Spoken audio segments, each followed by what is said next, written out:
오늘 함께 나누신 하나님 말씀은 신약성경 에베소서 6장 말씀입니다.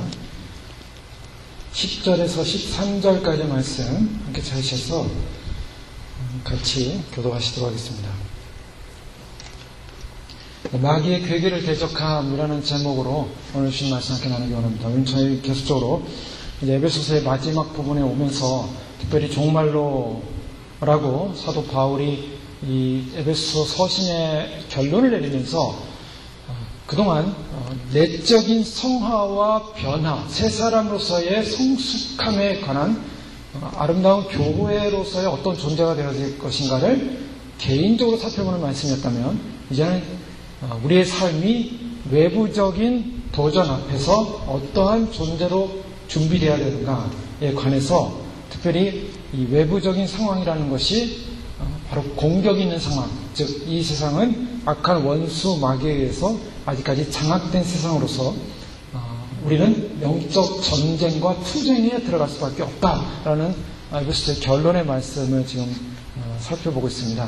이 사단은 하와가 에덴 동산에서 사단에게 속아서 범죄한 이후로 계속적으로 사단은 인간들을 타락시켜 왔습니다. 사단의 목적은 인간들의 타락을 통한 하나님의 영광을 가리는 것입니다. 하나님의 구속계획과 구원 계획을 망가뜨리는 것입니다. 사단에 있으니 인간은 사실 아무것도 아닙니다.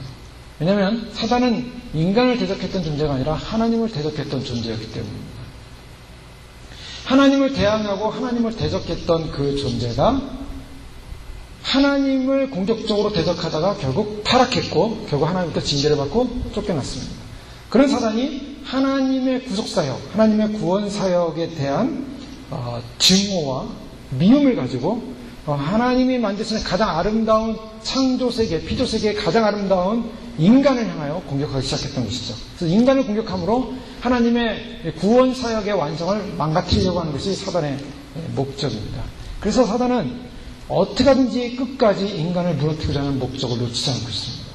그래서 사단은 특별히 인간을 타락시키는 데 성공했을 뿐만 아니라 자기가 인간을 타락한 이 세상을 완전히 장악한 것처럼 스스로 권세를 누리고 있지만, 그러나 실제로는 하나님 앞에 타락되어서 쫓겨나는 존재요, 하나님께서 잠깐 허락된 제한된 한계 내에서만이 그의 권한을 유지할 수 있다는 사실을 그는 알고 있습니다. 그런데 왜 하나님께는 왜 사단을 그냥 놔두고 계신가? 그냥 사단을 아예 다 잡아가지고 다 불못에 집어넣지 왜 놔두고 계신가? 그 문제에 있어서는 우리가 질문할 문제가 아닙니다. 왜냐하면 그것은 하나님의 어떤 계획과 섭리가 있습니다. 거기까지는 우리가 하나님의 뜻을 잘 모릅니다. 그러나 중요한 것은 하나님께서 사단을 천국에서 내어 쫓은 다음에 사단이 들어가야 될 무적행, 불못 다 예배해 놓으셨습니다. 또 그곳에 있는 마귀의 존재들이 있습니다. 그러나 아직까지 이 세상의 공중 권세 잡은 자들로서 아직까지 세력을 가지고 활동할 수 있는 영역을 하나님이 지금 제한적 영역을 허용하고 있다는 사실을 우리는 알 수 있습니다. 어쨌든 그 사단은 계속적으로 그러한 제한된 영역 안에서 인간을 공격함으로 하나님에게 계속적으로 대항하고 저항하고 있다는 것입니다. 사단의 하나님을 향한 공격과 저항의 역사는 계속되고 있고 인간의 역사와 함께하고 있습니다. 그래서 결국에는 예수님께서 이 사단의 문제를 해결하기 위해서, 사단을 멸하기 위해서 십자가를 위해서 이 땅에 오시지 않았습니까? 근데 사단은 예수님을 처음부터 미혹을 했습니다. 하나님의 아들이라는 사실을 알면서도 그가 와서 하나님의 아들이거든 하면서 예수님을 넘어뜨리려고 그렇게 공격을 했던 것이죠. 예수님은 말씀을 가지고 사단을 물리쳤습니다. 말씀의 정확한 말씀의 근거, 하나님께서 말씀하신 말씀의 근거를 대자 사단은 더 이상 논리적 논리를 펼 수가 없었습니다. 여러분 이걸 잘 하셔야 되죠. 예수님께서 사단을 물리친 말씀은 사단아 물러갈지어다 라고 해서 물러간 게 아니라 말씀의 분명한 논리를 말했습니다. 우리가 영적 전쟁에 승리하는 비결이 뭔가? 영적 전쟁에 승리하는 비결은 목소리를 높여가지고 마귀야 떠날지어다 해서 자기가 마귀가 안 나가는 것을 우리는 발견하게 됩니다. 우리가 분명한 말씀의 논리, 말씀의 지식의 논리를 알고 있어야 합니다. 하나님께서 어떤 구원 계획을 갖고 계신가? 하나님께서 어떤 섭리를 갖고 계신가? 어떤 뜻을 갖고 계신가에 대한 이지, 머리를 사용해야 됩니다. 그래서 성경을 읽어야 되고 성경을 분석해야 되고 성경을 이해해야 됩니다. 성경에 대한 지식이 없으면 사단의 박이 될 수밖에 없습니다. 오늘날 같이 영적으로 혼미하고 혼란한 시대에 성경적 지식이 없으면 사람들은 다 무너지게 되어 있습니다. 누가 무엇을 봤다, 들었다, 무슨 뭘 했다라고 하면은 성경 지식이 없으면 다 그것에 넘어가게 되어 있습니다. 그것이 과연 성경의 지식하에서, 성경의 진리하에서 맞는 것이냐, 안 맞는 것이냐 우리는 판단해야 됩니다. 마귀는 예수님을 넘어뜨리고자 말씀을 가지고 접근해 왔습니다. 예수님께서는 말씀, 그 말씀에 대한 말씀을 가지고 예수님께서는 사단을 물리쳤습니다. 자, 잠깐 물러갔던 사단은 어디 다시 나타났죠? 사단은 계속적으로 예수님을 공격합니다. 예수님을 힘들게 합니다. 심지어는 예수님께서 바다를 건너가실 때 주무시지 않았습니까? 주무실 때 예수님의 생명마저도 위협할 정도로 큰 갈릴리에 파도가 일어나는 사건, 폭풍이 일어나는 사건을 우리 경험하게 됩니다. 제자들이 난리가 났어요. 우리의 죽게 된 것을 돌아보지 않으십니까? 예수님을 깨우지 않습니까? 예수님의 생명마저도 위협하는 사단의 공격들, 그 건너가서 거기서 무덤가에 있었던 귀신 들린 사람 한 사람을 귀신을 내쫓아주고 다시 오지 않습니까? 자, 사단은요 계속적으로 예수님을 공격해왔습니다. 어디까지 공격했냐면 십자가까지 공격했습니다. 그래서 사람들로 하여금, 로마 군사들로 하여금, 아니면 당시 종교 지도자들로 하여금 예수님을 십자가 못 박게 했고 결국 예수님을 조롱하고 예수님을 비웃었습니다. 침바지 뱉고 그리고 비웃었습니다. 하나님의 아들이어든 내려와보라. 이렇게까지 사람들로 조롱을 받았습니다. 사단이 이긴 것 같았습니다. 예수님은 십자가에 돌아가셨고 예수님은 사망하셨고 사단은 이긴 것 같았습니다. 그러나 3일 만에 예수님은 부활하셨죠. 3일 만에 부활하신 예수님, 바로 이 부활하신 주님이 결국 사단의 머리를 깨신 것입니다. 예수님께서 부활 이후로 사단을 물리쳤습니다. 그 이후로 교회의 역사가 시작됐고 교회 역사는 계속적인 투쟁의 역사였습니다. 사단은 예수님의 부활의 결과로 말미암아 형성되어진 교회라는 이 아름다운 예수님의 몸, 이 신비의 몸을 무너뜨리고자 공격하고 있습니다. 그래서 사단의 지금 최악의 공격 대상은 누굽니까? 교회입니다. 저 밖에 있는 사람들, 예수님을 안 믿는 사람들, 예수님을 믿어 대충 믿는 사람들, 그런 사람들은 사단에게서 공격 대상이 되지 않습니다. 자, 11절을 보면 마귀의 간계를 능히 대적하고, 괴계인데요. 마귀의 계략입니다. 간계입니다. 계계입니다. 마귀는요, 사단은요, 그냥 머리 나쁜 존재가 아니에요. 그는 계략을 갖고 있어요. 계획을 갖고, 어떤 계획을 갖고 있습니까? 인간을 어떻게 하면 무너뜨릴까? 근데 보통 인간을 무너뜨리고자 하는 계획이 아니라, 바로 성도를 어떻게 무너뜨릴까? 예수님의 신부됐다는 성도들을 어떻게 무너뜨릴까? 교회를 어떻게 무너뜨릴까에 대한 괴계를 갖고 있는 것이 사단입니다. 때문에 교회는 사단과의 가장 치열한 영적 전투 앞에 서 있는 사람입니다. 세상 사람들은요, 마귀가 관계를 낼 필요가 없어요. 세상 사람들이 관계를 스스로 내기 때문입니다. 세상 사람들 보십시오. 마귀가 가만히 놔둬도요, 스스로 알아서 죄를 지으러 다닙니다. 스스로 알아서 죄를 짓게 해서 먹개를 냅니다. 스스로 알아서 사람을 속이고요, 스스로 알아서 어떻게 하면은 내가 나의 이득을 챙길까? 어떤 사람은 다른 사람의 고난과 고통에서 상관이 없고 어떻게 하면 나의 이득을 챙길까? 내가 이 땅에서 군림할까? 내가 어떻게 정권을 가질까? 내가 어떻게 하면 다스리는 자가 될까? 내가 어떻게 하면 높은 자가 될까? 그러기 위해서 그는 스스로가 자기가 계략을 쌓았습니다. 사단이 가만히 놔둬도요, 그냥 사단보다 더 앞서서 죄를 지으려고 노력하는 것이 인간의 타락된 본성입니다. 하나님으로부터 벗어난 인간은요, 사단과 똑같은 존재가 됐어요. 하나님을 대적하는 일에 앞장서기 시작했고요, 하나님을 모르는 일에 앞장서기 시작했고요, 하나님이 하는 일에서 반대하는 일에 앞장서기 시작한 것이 인간입니다. 그러니 사단의 입장에서는 타락된 인간 가만히 놔둬도 자기 스스로 알아서 타락해가지고 지옥으로 가는 거예요. 그러나 그리스도 안에서 새롭게 피조물 된 존재는요, 신분이 달라졌어요. 옛 신분에서 새 신분, 사단에게 속한 나라에서 하나님의 아들의 나라로 속한 존재가 됐습니다. 그러니 사단의 입장에서는 그 새로운 신분을 가진 인간들을 타락시킴으로 말미암아 새로운 피조물 된 하나님의 자녀를 타락시킴으로 말미암아 하나님의 구원사적 그런 영광을 가리고 무너뜨리고 하나님을 대적하고 대항하는 것이 그의 최고의 목적이 되어버린 것입니다. 그런 의미에서 에베소 교회를 향하여 사도 바울은 교인들을 향하여 사단의 공격 대상은 누구냐? 바로 우리라는 것입니다. 우리는 여기서 인식해야만 합니다. 오늘날 많은 복음주의 교회와 말씀들이 사단의 공격 대상이 된 교회에 대해서 인정하지 않고 오히려 세상이 말하는, 세상이 추구하는 방식의 삶, 세상이 추구하는 방식의 가치성, 세상에 나가면 복 받을 것이고, 세상에 나가면 잘 될 것이고, 세상에 나가면은 세상에 많은 부를 누릴 것이고, 세상에서 원하는 방식의 목적에 두기 때문에 더 이상 세상은 공격 대상이고 세상은 적이 아니라 세상은 친구입니다. 그런 성경은 뭐라고 말하겠습니까? 세상과 짝하는 자는 하나님과 원수된다 그랬어요. 세상을 사랑하는 자는 하나님과 원수된다 그랬어요. 세상과 하나님의 나라는 함께 갈 수 없는, 공유할 수 없는 나라인 것이에요. 그러면서 우리는 세상 속에서 싸워야 됩니다. 세상의 가치관과 싸워야 됩니다. 우리는 세상이라는 곳에서 싸워야 되기 때문에 때로는 외로울 수 있습니다. 때로는 손해볼 수 있습니다. 때로는 억울할 수 있습니다. 그러나 그것이 주님께서 우리에게 싸우라는 이 영적 전쟁에서 군사로서 부름받은 자의 삶이라는 것을 말하고 있습니다. 우리가 주님을 그런 의미에서 더 가까이 하면 할수록 영적 전쟁은 더 치열하게 됩니다.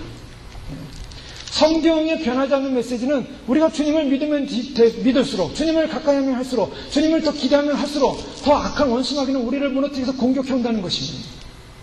여러분, 그것이 신앙생활입니다. 신앙생활을 좀 열심히 해보려고 하면은 이상하게 문제들이 생기고, 신앙생활을 좀 열심히 해보려고 하면은 여러 가지 고난이 생기고, 신앙생활 좀 해보려고 하면 여러 가지 방해가 생겨요. 그래서 주님 오시는 소식을 들었던 어떤 집사님입니다. 그분은 예수님 오신다는 이 메시지를 듣고요, 저의 기왕계시록 CD를 들으신 것 같아요. 막 전화가 오는데요, 일주일에 막, 3번, 4번 막 전화가 오고요, 하루에도 막 한두 번, 두 번 막 전화가 오기 시작했어요. 이런 말씀을 들어본 적이 없습니다. 너무 놀랐습니다. 굉장합니다. 대단합니다. 한번 만나서 밥 먹었으면 좋겠습니다. 그래요. 그래서 저는 누가 만나서 식사하자면 참 힘들어하는데요, 괴로운데요. 막 흥분이 돼가지고 식사하자는 거예요. 너무 좋다는 거예요. 그래서 몇 번을 미루다가 같이 한번 식사를 했습니다. 너무 좋다는 거예요. 그런데 이분이 고민이 생겼어요. 무슨 고민이 생겼습니까? 자기 와이프는 이 주님 오심을 믿지 못한다는 거예요. 목사님의 따님이신데 그렇게 자랐는데 예수님 오심을 믿지 않는데요. 세상이 너무나 물질의 욕망이 강하고 그냥 어떻게 하면 집을 아름답게 꾸밀까, 집을 이사가지고 어떻게 페인트를 할까, 뭘 할까, 그냥 집 꾸미는 데만 온 관심이 다 가 있대요. 그 예수님 오신다는 이 메시지를 들으니까 무슨 CD 이렇게 듣고 다니냐? 주님 오신 것 같다. 주님이 오신다는 메시지니까 듣지 말라고, 가지 말라고 방해하기 시작합니다. 교회를 같이 가자니까 교회도 같이 안 오고요. 교회 같이 오기로 하니까 또 와이프가 아프다 그래서 못 오고. 그래서 어느 날 연락이 오기를, 우리 권사님 통해서 연락이 오기를, 이제는 좀 쉬어야겠습니다 라고 연락이 왔대요. 뭘 쉬냐고. 그랬더니 이러다가는 우리 집안이 다 와이프와 관계도 나빠지고 집안이 다 무너질 것 같으니까 쉬어야겠습니다. 그래서 CD를 안 듣고 다른 설교를 듣기 시작했다는 겁니다. 제가 그 말씀을 들으면서 이게 어려운 전쟁입니다. 돌짝밭에 떨어진 씨앗 잠깐 기뻐하죠. 기뻐하나 잠깐 고난이 오고 환란이 옵니다. 금세 복음을 버려버립니다. 쉬어야겠다. 여러분, 복음은 쉬는 것이 없습니다. 하나님 나라는 쉬는 게 없어요. 쉬지 않는 나라예요. 믿음으로 받아들였으면 그 믿음을 싸워야 되는데 결국 지는 것이죠. 왜 집니까? 쉬어야겠대요, 이제 좀. 자, 예수님을 믿으면은 모든 것이 만사형통할 것이다. 이 마지막 때 깨어나서 주님 오심을 믿고 준비하면은 만사형통할 것이다. 만사형통한다는 약속이 없습니다. 전쟁입니다. 사도 바울은 에베소 교회의 마지막을 뭐로 말하고 있냐면 전쟁이라고 선포하고 있는 거예요. 자, 사도 에베소 1장, 2장, 3장을 거쳐서 보면은 교회가 얼마나 아름다운 것인가, 영광스러운 것인가 우리 너무나 많이 살펴봤습니다. 얼마나 위대한 특권인가, 너무나 기분 좋고 너무나 아름답고 너무나 환상적이고 주님 오신다 그렇게 아름답게 변화된 교회의 모습을 보면서 너무나 기대가 넘쳤습니다. 그런데 우리 자신을 개인적으로 돌아보면서 우리 자신이 변화해야 된다, 우리 자신의 속성이 변화해야 된다, 우리 자신의 그 죄성이 변화해야 된다고 들어오니까 우리는 정말 자신 없어지기 시작합니다. 우리 안에 변화되지 않은 우리의 모습을 봅니다. 말씀은 듣지만 변화되지 않는 자신을 봅니다. 변화되지 않는 삶을 사는 것을 봅니다. 변화되지 않는 속성을 봅니다. 그런데 더 나가서 이제는 내 안의 변화도 못 지키고 있는데 지금 외부로부터 마귀는 우리를 계속해서 공격해 오겠다라고 사도 바울은 말하고 있는 것입니다. 자, 그런 사도 바울의 공격적 이 사단의 존재에 대해서 인식함으로 말미암아 그것을 인식해야만이 반드시 영적 전쟁에 승리할 수 있다고 먼저 우리는 인식해야 합니다. 사단이 얼마나 우리를 넘어뜨리기 위해서 공격할 것인가. 가족을 통해서, 자녀를 통해서, 부모를 통해서, 아니면 친자를 통해서, 어떤 누구 환경 조건을 통해서도 우리를 그리스도 오심과 주의 나라와 주의 영광을 위해 나아가는 그 모든 것을 방해하기 위해서 사단은 모든 방법을 다 동원할 것입니다. 동원해서 뭐합니까? 사단의 계기는 뭡니까? 인간들로 하여금 이제 좀 쉬어야겠다. 이제 좀 쉬어야겠다. 그럼 쉬어서 뭐 하려고요? 쉬어서 세상으로 돌아가는 겁니까? 주님 오시면 사모 안 하고 쉬면 뭐 할 겁니까? 얼마나 육신적으로 많이 쉴 겁니까? 2차 세계대전이 일어나기 전에 영국에서 1939년 9월부터 한 군 시사 해설자 어네스트라는 사람이 있었는데, 이 사람은 계속적으로 이 방송에서 말하기를 앞으로 전쟁이 일어날 것이다. 전쟁이 일어나는데 우리는 이건 생존을 위한 전쟁을 해야 될 것이다. 라고 그는 방송을 하기 시작했습니다. 그랬더니 당시에 1940년에 영국 수상은 히틀러의 계획은 숲으로 돌아갔다라고 선포했습니다. 히틀러는 계획이 숲으로 돌아갔고 전쟁은 일어나지 않을 것이다. 그런데 1939년 9월부터 이미 5개월 전부터 계속적으로 앞으로 전쟁이 있을 것을 예상하고 전쟁이 있을 것을 준비해야 된다 하고 경고하고, 그리고 지금 보이는 이 상황 상태는 굉장한 속임수고 앞으로 적은 아주 굉장한 병력과 힘을 가지고서 그런 전쟁을 일으킬 수 있는 교활한 존재이기 때문에 우리는 준비해야 된다라고 외치고 있는데, 사람들은 이미 히틀러는 끝났고 독일은 끝났기 때문에 전쟁이 일어나지 않을 것이다 하면서 그런 말하는 사람을 비관론자라고 얘기하기 시작했습니다. 그런데 결과는 어떻습니까? 결과는 전쟁은 일어났고 영국이 아주 비참하게 독일에 의해서 짓밟기 시작하죠. 그래서 영국이 독일에 의해서 미사일이 날라오고 비행기가 날라오고 막 폭격을 맞지 않습니까? 자, 지금 이 시대는 어떤 시대입니까? 이 시대는 앞으로 주님이 오시기 직전 재난이 시작된 시대로 우리는 돌입을 했습니다. 재난의 시작이라. 첫째 기근과 지진과 재난과 난리와 난리의 소문과 전쟁의 소문이 일어날 것이다. 재난의 시작입니다. 재난의 시작이 됐습니다. 또 이미 사단의 그런 자기의 마수의 얼굴을 이제 내밀기 시작하는 거죠. 뭡니까? 그것은 바로 요한계시록 10장에 나오는 짐승의 표. 짐승의 표를 사람들이 테크놀로지라는 방법을 가지고 드러내기 시작했습니다.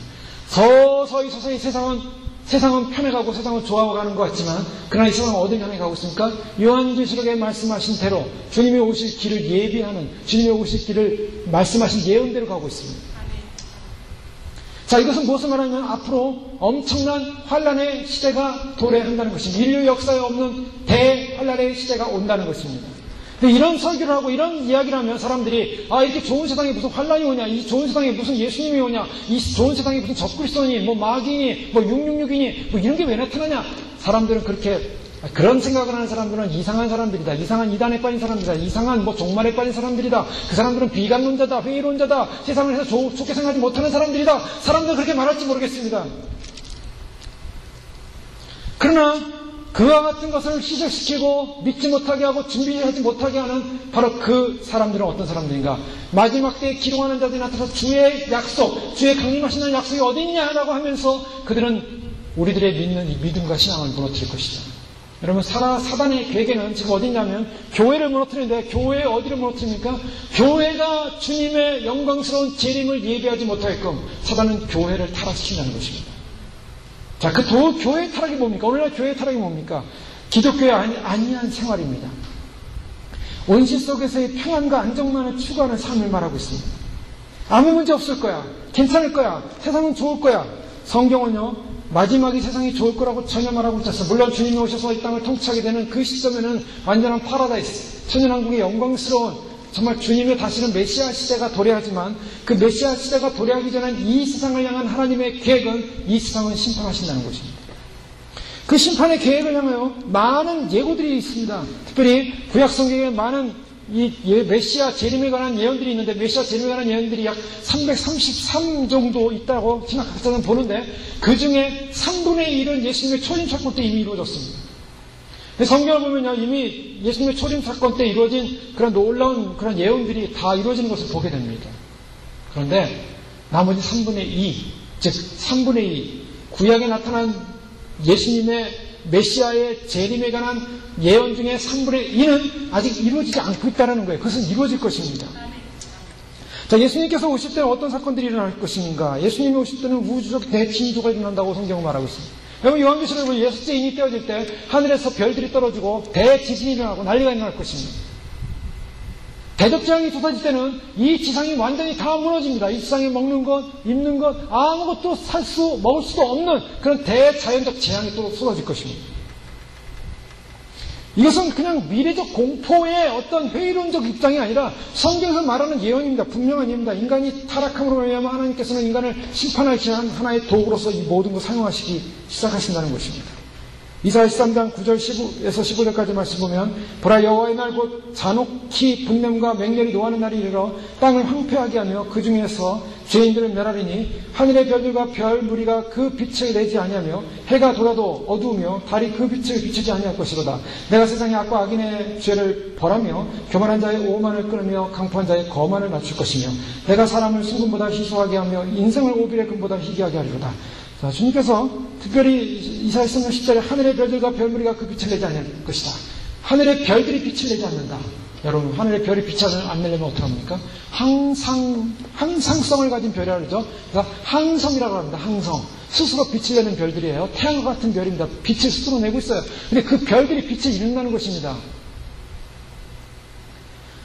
해가 돋아도 어두우며 달이 그 빛을 비추지 아니할 것이로다. 해가 돋아도 어두울 것이고 달이 빛을 비추지 않는 시점. 이사야 34장 1절에서 5절 또한 그런 종말론적인 우주적 대사건을 말하고 있습니다.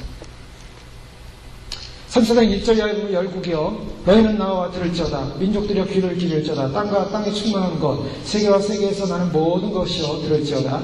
대저 여호와께서 열방을 향하여 진노하시며 그들의 만군을 향하여 분내사 그들을 진멸하시며 살육당하게 하셨은즉 그 살육당한 자는 내던진 바 되며 그 시체의 악취가 솟아오르고 그 피에 산들이 녹을 것이며 하늘의 만상이 사라지고 하늘들이 두루마리같이 말리되 그 만상의 쇠자나무 포도나무 잎이 마른 것 같고 무화과 잎이 마른 것 같으리라.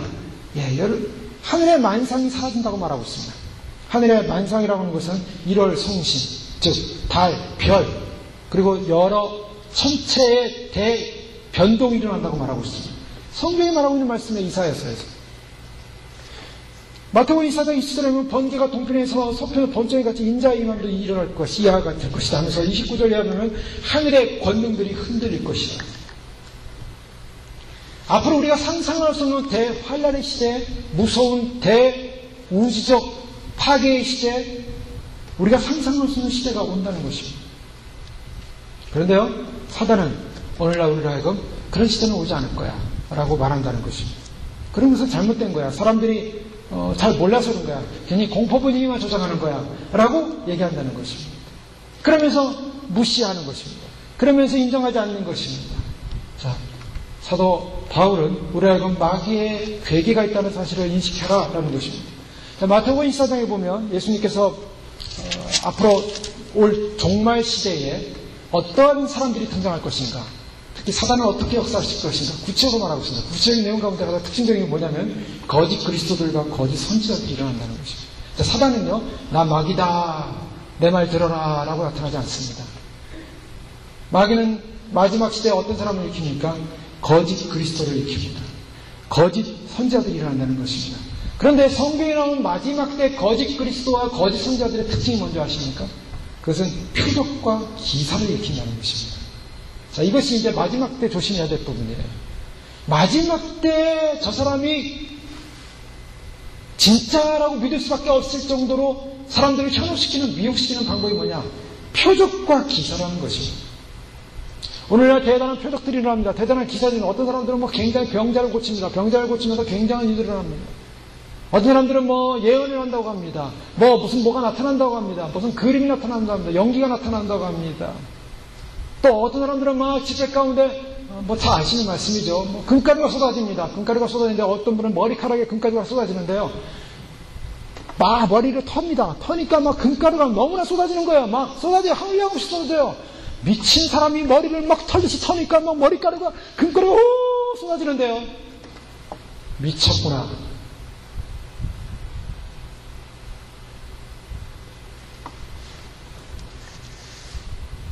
자, 수많은 표적과 기사들을 해서 혼돈과 혼란과 택하신 자들도 미혹하리라. 자, 사단의 목적은 무엇입니까? 왜 거짓 그리스도와 거짓 선지자들을 통해서 이루고자 하는 목적이 뭡니까? 택하신 자들을 미혹하리라. 그들의 목표는, 최종 목표가 교회입니다. 교회의 택하신 자들을 미혹할 것이다. 마태복음 24장은 유대인들의 환란에 대해서 말씀을 예수님께서 전하고 있습니다. 특별히 이방교회가 휴거가 일어나고 난 다음에, 이방교회 휴거가 일어나고 나면 이제 유대인들이 주님 앞에 돌아오는 시대가 열립니다. 유대인들이 주님 앞에 돌아오는 시대가 열리는데, 어떤 사람들은 그랬어요. 휴거가 일어나지 않고 유대인들이 돌아와서 우리 이방교회가 유대인들을 돌아오는 걸 도와야 된다라고 얘기하고 있어요. 거짓입니다. 이방인들이 유대인들 돌아오는 걸 돕는다고 얘기하고 있잖아요. 여러분, 저희가 미국 교회 와서 예배를 드리고, 미국 교회 이 교회의 주인들은요, 굉장히 도도할 수도 있고요. 굉장히 그 주인의식을 가질 수 있어요. 우리는 늘 빌려 쓰는 입장에서는 늘 이렇게 그 입장을 맞춰줘야 됩니다. 똑같은 크리스찬인데, 똑같은 교회인데, 하나님을 섬기는 곳인데 누가 주인입니까? 주인과 주인이 아닌 차이가 있어요. 여러분, 이것은요, 주님의 구원사에서 유대인은요, 이스라엘은 주인이에요. 구약 역사를 보고 하나님의 구원 역사를 보면 이스라엘은 주인이에요. 주인인데 이방 사람들이 렌트로 들어온 거예요. 그래서 참 감람나무가 있는데, 참 감람나무의 이 참 감람나무의 가지가 제대로 열매를 맺지 못하고 있는 것입니다. 그러니까 주인이 참 감람나무의 가지를 잘라버렸어요. 그리고 돌 감람나무, 즉 아무것도 아닌 쓰레기 같은 감람나무 갖다가 딱 접붙여버렸습니다. 그런데 놀랍게도 그 돌 감람나무가 참 감람나무에 딱 줄기에 붙어버리니까 거기서부터 열매를 맺히더라는 거예요. 그러니까 잘려도 나간 참 감람나무 가지들이 이상하다. 우리는 열매를 맺혔는데, 열매 못 맺혔는데 왜 저 돌 감람나무들은 열매를 맺히고 있는가? 막 속에서 불이 나기 시작하는 거예요, 속에서. 그래서 이방인의 충만한 수가 차기까지, 이방인의 충만한 수가 차면은 끝입니다, 이방교회는. 여러분, 이방인은요, 주인이 아니에요. 하나님의 관심은 어디냐면 저 내 장자 이스라엘이에요. 그런데 물론 그렇다면 우리는 서자입니까? 그렇지 않죠. 우리는 하나님이 동등된 하나님의 자녀로 우리를 불러주셨어요. 그래서 참 감람나무의 가지들이 떨어져 나가자 우리가 덧붙임 됐지만, 우리가 그 열매를 맺힘으로 하나님 나라의 귀한 이스라엘, 영적 이스라엘의 지파들로 형성이 됐습니다. 그러나 하나님은 본 자신, 자기가 선택한 그 본 이스라엘 포기하지 않습니다. 그래서 역사적으로는 지금까지 저들이 저주받고 있지만, 이방인의 시대가 끝나면, 이방인의 시대가 끝나는 건 이방인의 교회 시대를 말하고 있어요. 성령이 이방인의 교회 시대 가운데 쏟아짐으로 말미암아 그것을 신학계에서는 우리가 은혜의 시대라고 합니다. 은혜. 뭐가 은혜냐? 바로 성령에 의해서 이방 교회가 구원받는 시대가 은혜라는 거예요. 이스라엘들, 유대인들은 당연히 우리가 구원받을 존재라고 생각하고 있어요. 유대인들은 지금도요, 당연히 우리가 선민이요, 우리가 구원받았어야지 저 기독교인들 우리 구원받는 사람이라고 생각 안 해요. 당시 초대교회 당시에 유대인들은 우리가 구원받을 백성이지, 무슨 바울이 전하는 그리스도, 바울이 전하는 기독교, 그 구원받을 백성이 아니라고 생각하고 있었어요. 그런데 어떻게 역사가 일어났습니까? 성령 임함으로 하여금 성령을 통해서 예수 그리스도를 주로 받아들이는 사람들이 구원받는 역사가 일어난 거예요. 유대인들이 버림받았어요. 그런데 놀라운 것은 그 유대인이 버림받고 이방인의 꽃이 피는 시대가 딱 끝나고 이방인의 수가 다 차면, 그제서야 이스라엘 사람들이 회개하고 돌아오는 역사를 합니다. 예수님께서는요, 이미 예루살렘 성을 바라보면서 감난산 강화를 통해서 앞으로 예루살렘이 어떻게 일어날 것을 예언하기 시작했습니다. 휴거가 일어나면, 이방인의 시대가 끝나면 바로 예루살렘이 초점이 되기 시작해요. 지금도 세계의 역사의 관심은 이스라엘로 쫓기고 있습니다. 지금 전 세계의 상황이 이스라엘에 관심을 갖고 있다는 거. 이 미국도 관심 갖고 있고, 저 유럽도 관심 갖고, 이스라엘이 지금 이제는 점점점 가장 중요한 센터로 부상을 합니다. 그래서 휴거가 일어나고 나면 이스라엘이 센터가 되는 거예요. 그래서 이스라엘 중심으로 전쟁이 일어나고, 이스라엘 중심으로 평화조약이 일어나고, 이스라엘 중심에서 주름이 일어나고, 이스라엘 중심으로 해서 놀라운 역사, 기적들이 일어나고, 그때도 이방교회가 남아가지고 뭔가 대단한 일을 하겠지. 대단하지 않습니다. 이방교회는 이미 끝났어요. 이방교회는 끝난 거예요.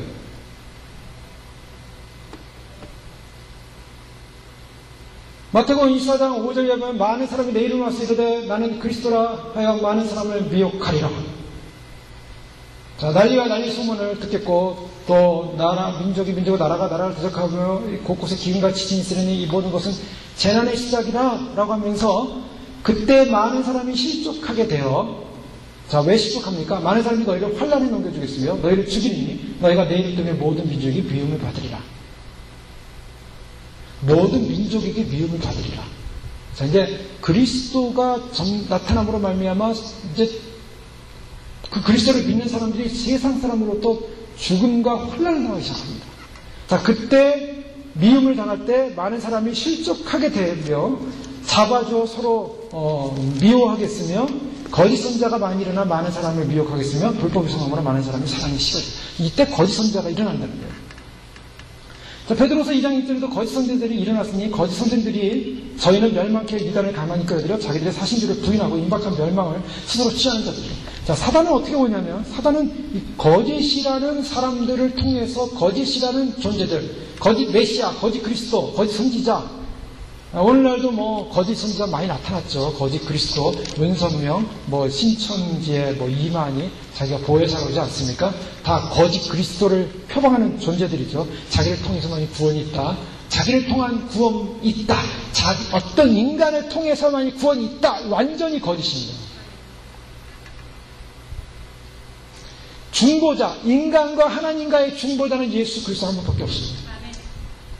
그런데 거기에 인간이 끼어들어요. 예수님과 인간 사이에 또 인간이 끼어들었어요. 그리고 그 사람이 중보자가 돼요. 그건 잘못이죠. 자, 데살로니가후서 2장 7절에서 이하에 보면 불법의 비밀이 이미 활동하였으나 지금 막는 자가 있어 그 중에 옮길 때까지 하리라. 그때 불법한 자가 나타나니, 이 말씀 굉장히 중요한 말씀입니다. 저희는 예수님이 이 땅에 오실 때 이 적그리스도가 나타나는 출현을 전후로 해서 예수님 오실 것이라고 믿고 있습니다. 그 이유가 뭐냐면 적그리스도가 나타나서 적그리스도의 활동을 다 보고 있다가 휴거되는 게 아니에요. 적그리스도가 등장했다는 것은 무슨 시대가 열렸냐면 바로 사단의 시대가, 이 허락된 사단의 시대가 열린다는 것, 이방교회가 끝난다는 것입니다. 그것이 데살로니가후서 2장 7절에 불법의 비밀이 이미 활동하였으나 지금 막는 자가 있어 그 중에 옮길 때까지 하리니, 그 중에 옮겨질 때까지 하리니, 그때 불법한 자가 나타나서 주 예수께서 그 입의 기운으로 저를 죽이시고 강림하여 나타내심을 폐하시다. 즉 막는 자가 있는데 막는 자가 옮길 때까지 적그리스도 나타나지 못한다는 거예요. 근데 그때 불법한 자가 나타난다라는 것입니다. 자, 불법한 자가 나타나는 그 시점 언제입니까? 바로 휴거가 일어난 다음에 불법한 자가 등장하는 거예요. 근데 다니엘서에 보면은 불법한 자가 언제 등장하냐? 불법한 자는 그가 71회 중에 마지막 남은 한 일회, 그 한 일회를 많은 다른 나라들과 함께 평화 조약을 맺는 장차 그가 한 일회 동안 조약을 맺겠다라고 말하고 있습니다. 그가 누구냐? 그가 적그리스도예요. 바로 다니엘이 예언한 이스라엘을 중심으로 해서 평화 조약을 맺을 바로 그가 누구냐? 그게 적그리스도인데, 바로 그 불법한 자가 나타나기 위해서는 반드시 막는 자가 있어 막는 자가 옮겨지고 난 후에 불법한 자가 나타난다는 것입니다.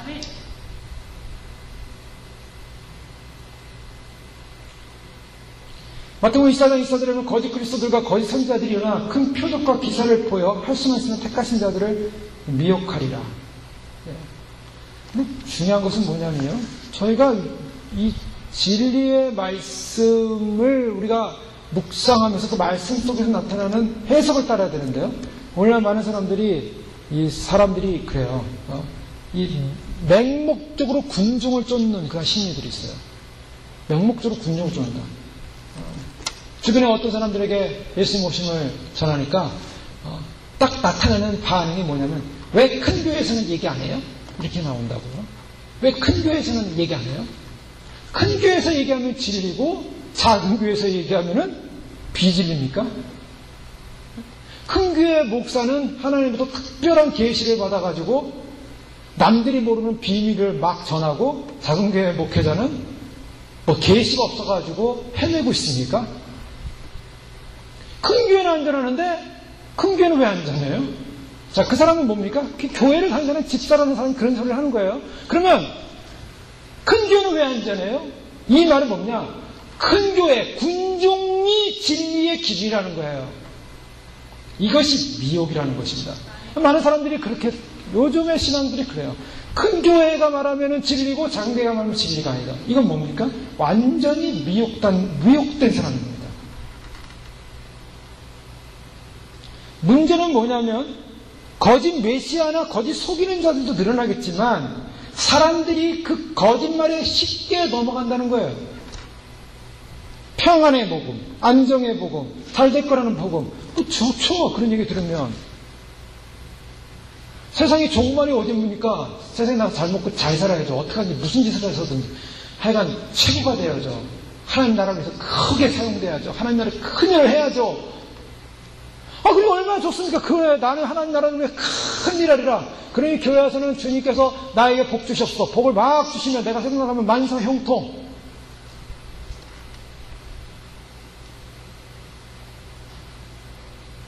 자, 근데 성경은 뭐라고 말하고 있습니까? 성경은 교인들, 택하신 자들을 미혹하는 자가 바로 적그리스도고 거짓 선지자인데 그들은 어떤 자들인가? 그들은 주의 나타나심을 부인하는 자들입니다. 왜냐? 그 이유는 좀 더 살펴보겠습니다. 그 이유는 분명합니다. 사단이 괴계를 짰는데 어떤 괴계를 짰냐면 마지막 시대에 교회에 주님 오신다는 사실을 믿게 되면요. 사단이 골치 아파져요. 자, 예수님이 오신다는 게 무슨 말입니까? 예수님이 오신다는 것은 그냥 단순한 얘기가 아닙니다. 예수님 오신다는 이 사건은 하나의 심판을 말하고 있어요. 그 심판이 무엇입니까? 사단에 대한 심판을 만드는 것입니다. 베드로 3장 3절에 4절에 보면 먼저 이것을 알지니 말세에 기롱하는 자들이 와서 자기의 정욕을 쫓아 행하며 기롱하여 가로되 주의 강림하신다는 약속이 어디 있느냐? 조상들이 잔후로부터 만물이 처음 창조할 때와 같이 그냥 있다 하니, 자, 마지막 때 사람들, 자, 이 사람들이 예수님 오심을 믿지 못하게 하는 여러 가지 이 원인 가운데 한 가지가 신학적 조류입니다. 이미 한번 소개를 해드렸지만 이 미국의 이 자유주의 신학자들이 모여서 지저스 세미나라는 걸 통해서 소위 말해서 하나님의 말씀이 복음에 나오는 성경의 예수님의 말씀이 과연 진짜이냐 아니냐를 이렇게 평가를 했습니다. 그런데 예수님의 말씀을 평가했는데 예수님 말씀이 한 700개 정도 가운데 약 31개만이 예수님의 말씀이다. 나머지는 예수님 말씀이 아니다. 인간들이 만든 거다. 그런 31개만이 진짜인데 그것도 가만보니까 이쪽에서 이쪽으로 자꾸 베꼈었다. 실제로는. 그러니까 진짜는 복음서에 700개의 예수님이 언급한 말씀 중에 15개만이 예수님의 말씀이고 나머지는 다 가짜다. 그런데 그들이 노골적으로 그들이 표현하는 것은 그 80% 이상, 90% 이상을 가짜라고 예수님의 말씀을 가짜라고 정의하면서 그 중에서 가장 결정적인 것은 예수님이 재림한다는 이 말씀, 다시 오신다는 말씀도 가짜다. 이게 틀린 것이다. 그런 약속을 예수님은 한 적이 없다라고 그들이 결론을 내렸어요. 근데 이게 지금 신학계에서 가장 똑똑하고 머리가 좋다는 최첨단의 신학을 하고 있다는 사람들이 모여서 앉아서 한 얘기들입니다. 소위 말해서 문서비평, 고등비평, 비평을 통해서 예수님의 말씀이냐 아니냐, 이것이 원본에 가깝냐, 이 원본에서 이거는 어떤 문서를 가지고 왔느냐, 이 어떤 자료를 통해서 왔느냐, 이 자료가 전승이냐, 이 전승이 제대로 됐냐, 제대로 되지 않았느냐, 그걸 따져가지고요. 결국 이것은 이 출처가, 자료의 출처가 불분명하다. 그렇기 때문에 이것은 예수님 말씀이 아니다. 이들은 노골적인 회의론을 가지고요. 자기들이 가진 학문이라는 포장을 가지고 결국에는 예수님의 재림절기를 무너뜨립니다. 전형적인 자유주의 신학에서는요, 예수님의 재림, 이거 믿지 않습니다. 예수님의 부활도 안 믿는데요. 무슨 예수님 재림을 믿습니까? 오늘날 많은 사람들이 예수님의 부활도 상징의 개념이고, 우리가 이 땅 가운데서 잘 먹고 잘 살고 그리스도의 뜻을 이루는 그런 실천적 삶을 살면은 그것이 부활한 예수님을 믿는 것이지, 예수님이 몸이 다시 부활했다. 그걸 어떻게 믿느냐? 근데 예수님이 다시 오신다. 이건 도저히 믿을 수 없다. 이런 겁니다. 그래서 이런 사람들은 재림이라는 말 자체가 미개하고 어리석은 공상에 지나지 않으며 무지한 근본자들의 환상일 뿐이다 라고 얘기하는 거예요. 근데 이런 말에 대해서 반박을 하면, 이 일을 제의하면 그는 아주 바보 같은, 머리도 나쁜, 공부 못하는 그러한 유에 속하는 신학을 하는 사람들 뿐입니다. 자, 왜 그들이 그러한 조롱하는 모습이 됐습니까? 그냥 교만함과 욕심, 또 이기심, 그러니 짐승의 표가 나타났으니 이 짐승의 표를 받으면 안 된다라고 얘기하는 사람들 무슨 얘기합니까? 짐승의 표 그 상징이지 그게 어떻게 사람 몸에 들어가서 그 얼마나 좋은 건데 그게 사람 몸 병도 체크하고 또 의사가 딱 그냥 다 원격에서 조정할 수 있고 다 그 병이 어떻게 나쁜지 좋은지 지금 상태가 나쁜지 미리 다 체크해 주는데 얼마나 좋은 건데요 그게. 신학의 자유화와 인본주의화로 인해서 결국은 성경의 말씀의 진리가 왜곡되어졌고 그 말씀의 진리를 뿌리부터 다 흔들어 버렸습니다. 사단은 바로 이런 방법을 쓰고 있는 거예요. 그런데 아이러니하게도요, 세속주의자들, 세상 사람들은요, 이 땅이 핵전쟁이 일어날 것이다, 원자력 사고가 일어날 것이다, 에너지 위기가 올 것이다, 다양한 자연재해가 올 것이다, 엄청난 박테리아 사람들이 죽어갈 것이다, 이런 모를 막 병들이 날 것이다, 앞으로 미래는 암울하다, 이 땅은 종말이 올 것이다, 막 그렇게 막 두려워해요. 크리스찬이 아닌데도요. 그러나 그들이 보는 것처럼 이 땅은 능력을 상실해서 멸망하는 게 아니라, 여러분 잘 아십시오.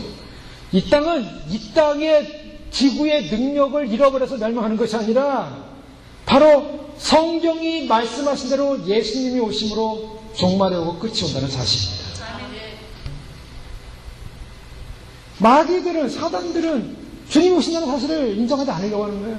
마귀의 괴계입니다. 근데 성경 어떻게 약속하고 있습니까? 이미 말씀드린 것처럼 예수님은 이미 오시기로 예언되어 있고, 예수님이 오시기로 예언된 3분의 1의 예언은 이미 성취되었고, 나머지 3분의 2의 예언은 앞으로 성취될 것입니다. 그 예언의 성취는 반드시 이루어질 것입니다. 스가랴 14장 4절 이하에 보면 그날에 그의 발이 예루살렘 앞 곧 동편 감난산에 서실 것이요, 감난산은 그 한가운데서 동서로 갈라져 매우 큰 골짜기가 되어서 산 절반은 북으로 절반은 남으로 옮기고 그 산 골짜기는 아세까지 미칠지라. 너희가 그 산 골짜기로 도망하되 유다 우시아 왕 때 지진을 피하여 도망하던 것 같이 하리라. 나의 하나님 여호와께서 임하실 것이요 모든 거룩한 자가 주와 함께 하리라. 여기서 스가랴 14장에 보면 예수님께서 지상재림하는 장면을 말합니다. 그날에 그의 발이 예루살렘 동편 감난산에 설 것인데, 감난산에 서으로 말미암아 동서로 쫙 땅이 갈라지면서 지진이 나면서 갈라져 큰 골짜기가 생기는데, 갈라진 그 산들은 하나는 북쪽으로 하나는 남쪽으로 움직이게 됩니다. 그런데 놀라운 것은 다른 말씀에 보면 갈라지는 바로 그 감난산에서 뭐가 타냐면 생수가 터져나와서 하나는 서해로 하나는 동해로 흐른다고 말하고 있어요. 자, 예수님께서 지상재림할 때 예루살렘의 감난산으로 지상재림하게 되어 있습니다. 예수님께서 베들레헴에 태어나신다는 그 약속처럼 예수님 베들레헴에 태어나셨죠. 예수님께서 공중 재림 이후에 모든 휴거 백성들과 순교자들을 데리고서 다시 지상으로 내려올 때는, 마지막 전쟁에서 지상으로 내려올 때는 감난산으로 내려온다는 거예요. 예루살렘이 바로 센터가 됩니다. 근데 예루살렘이 이전 예루살렘이 아니라 완전히 지진이 일어나는 거예요. 여호와의 아시는 한 날이 있으리니 낮도 아니요 밤도 아니라 어두워 갈 때 빛이 있으리로다. 그날의 생수가 예루살렘에서 솟아나서 절반은 동해로 절반은 서해로 오를 것이라. 여름에도 겨울에도 그러하리라. 여호와께서 천하의 왕이 되시리니 그날에는 여호와께서 홀로 하나이실 것이요 그 이름이 홀로 하나이실 것이다. 예수님께서는 바로 예언대로 오실 것입니다. 또 예수님은 왜 오시는가? 예수님은요, 마태복음 24장 25장, 또 누가복음 21장, 예수님께서 아주 재림에 관해서, 예수님 마지막 때에 관해서 자세하게 말씀하셨어요. 마가복음 14장에 보면 예수님께서 이제 겟세마네 동산에서 잡히신 다음에 그가 급하게 끌려가서 갑자기 소집된 사내들이 공회의 앞에 섭니다. 그때 대제사장들이 질문을 해요. 예수님에 대해서 질문할 때 예수님을 여러 가지 거짓으로 증거하는 증인들을 내세워서 예수님 저자는 스스로가 메시아라고 얘기했던 사람이다라고 거짓 증거를 막 얘기합니다.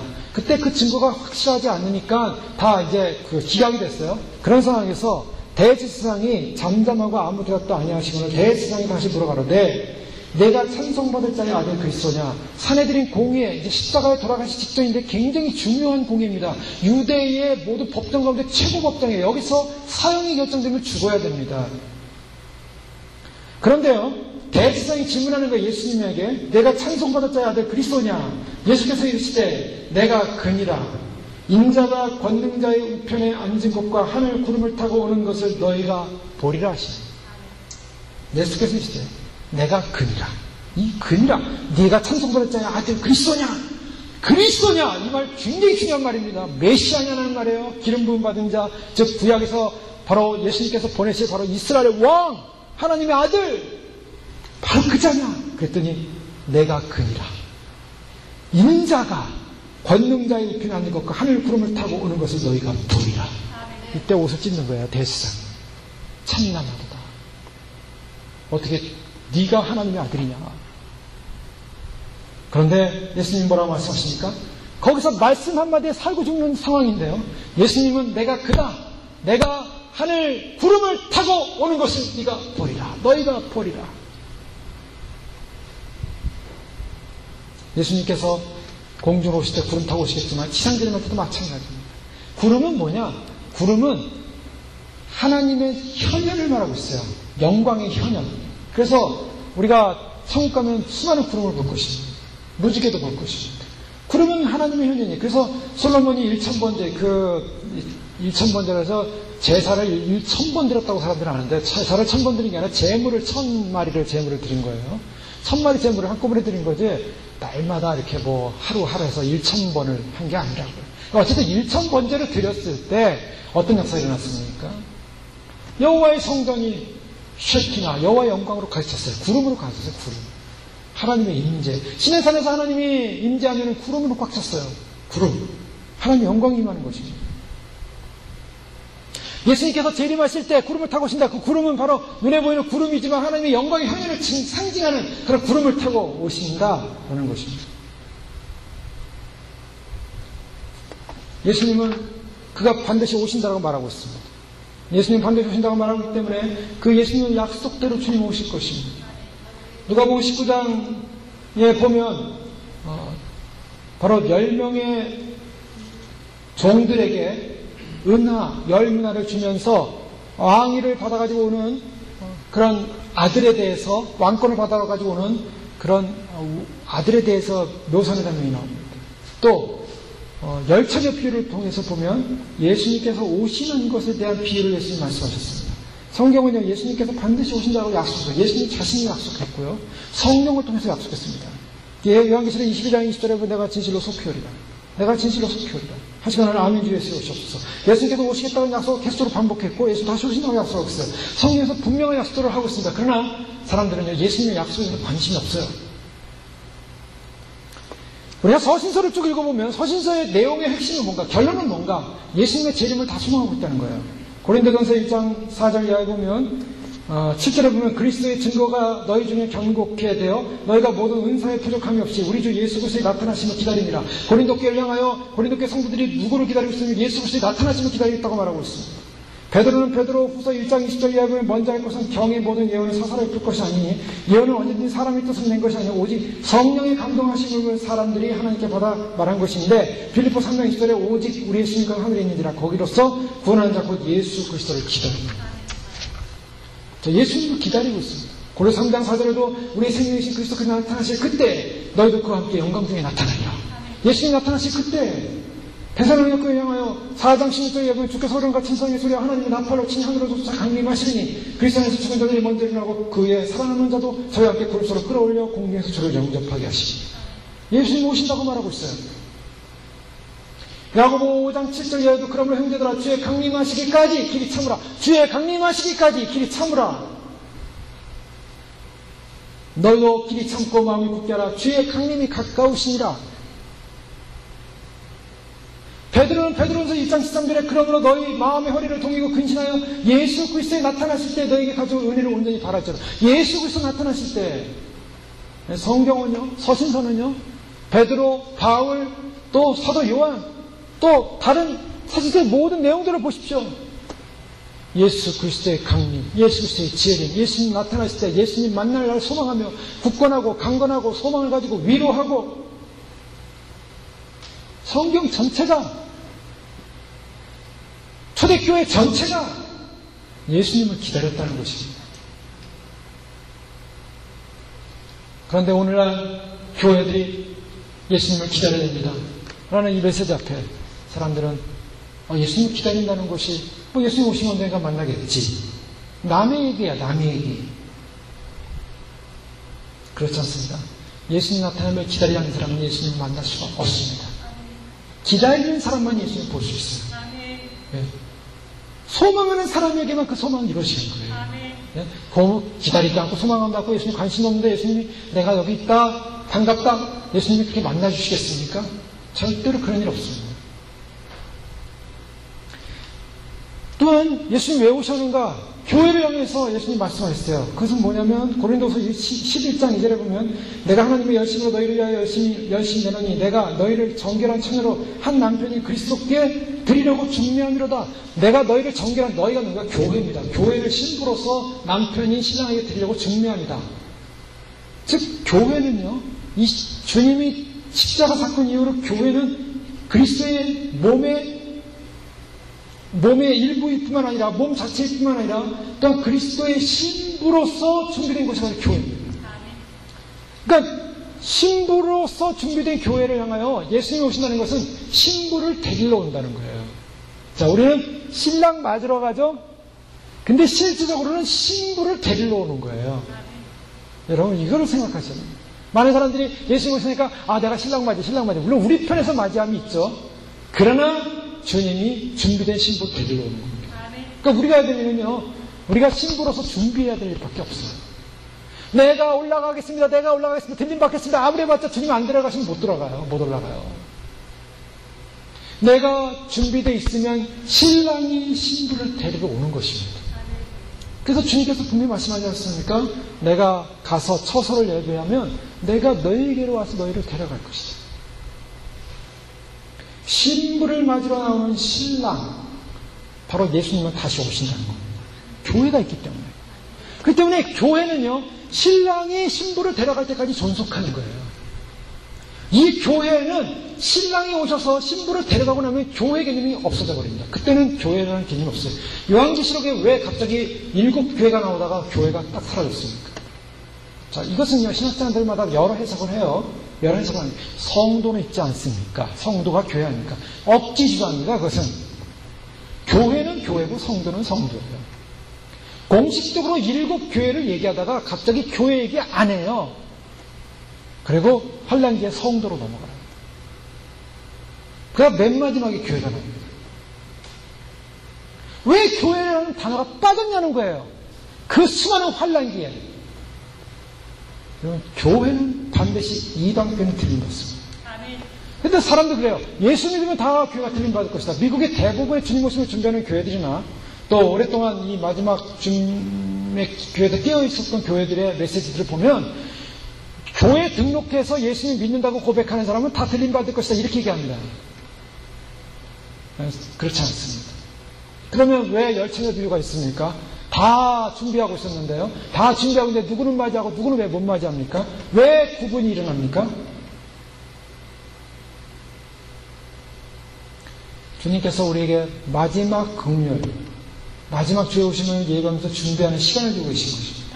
세상을 보면 세상은 그냥 편안하게 갈 것 같아요. 세상에 아무 문제 없을 것 같아요. 그러나 내부로 들어가면 하나하나 보면은 주님 오실 준비가 이 세상은 열심히 하고 있습니다. 마귀는요, 주님 오신다는 걸 알고 자기들의 때를 위해서 준비를 하고 있어요.